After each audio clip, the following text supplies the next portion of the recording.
Сәлеметсіңдер ме балалар? Бүгін 10-шы сабақ. Сабақтың тақырыбы и және қысқа и әріптерінің жазылуы. 38-ші жаттығу. Өлеңдегі көп нүктенің орнына тиісті әріпті қойып оқы. Сол әріпті неліктен қойғаныңды дәлелде. Кім дейміз? Сыйлап үлкен ағаны, сәлем берген баланы. Кім дейміз? Әдепті екен бұл дейміз. Таудай биік талабы жақсы оқитын баланы. Кім дейміз? Үлгілі екен бұл дейміз. 39-шы жаттығу. Айдаға әкесі планшет сыйлады. Планшеттен кейбір сөздердің жазылуын тексерді. Сол сөздерді көшіріп жаз және олардың жазылуын есіңде сақта.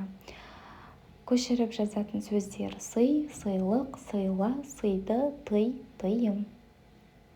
Және осы сөздерді естеріңе сақтап алыңдар.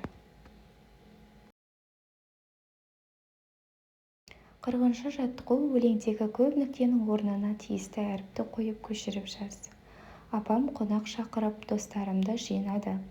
Менің туған күніме көкем көйлек сыйлады.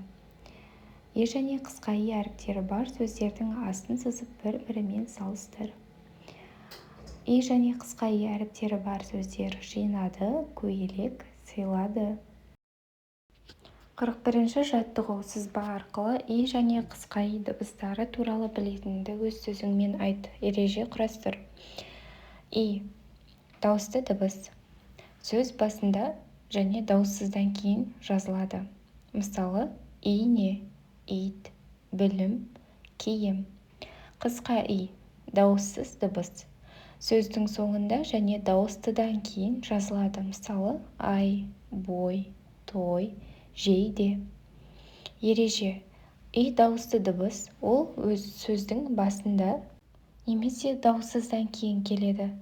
Ал қысқа и дауыссыз дыбыс ол көбінесе дауыстыдан кейін немесе сөздің соңында жазылады.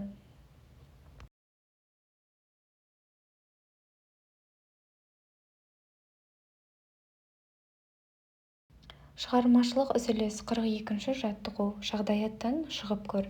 Бүгін Дидардың әкесінің туған күні. Сабақтан соң ол дүкенге келді. Сыйлық таңдауға біраз қиналды. Сен Дидардың орнында болсаң, әкеңе не сыйлар едің? Егер мен Дидардың орнында болсам, әкеме пайдалы әрі жүрекпен таңдалған сыйлық сыйлар едім. Мысалы: егер әкем кітап оқуды жақсы көрсе, қызықты кітап алар едім. Егер еңбекқор болса, қол сағатын сыйлап, уақытын қадірлеуді білдірер едім. Егер спортты ұнатса, спорттық киім немесе жабдық сыйлар едім.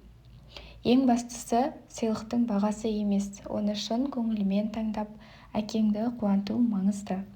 Кейде қарапайым, өзің қолыңмен салынған сурет немесе жасаған бұйым да әкеге үлкен қуаныш сыйлайды балалар. Сабақ аяқталды, сау болыңыздар. Келесі видеоны көру үшін менің каналыма тіркеліп кетіңіздер. Рахмет.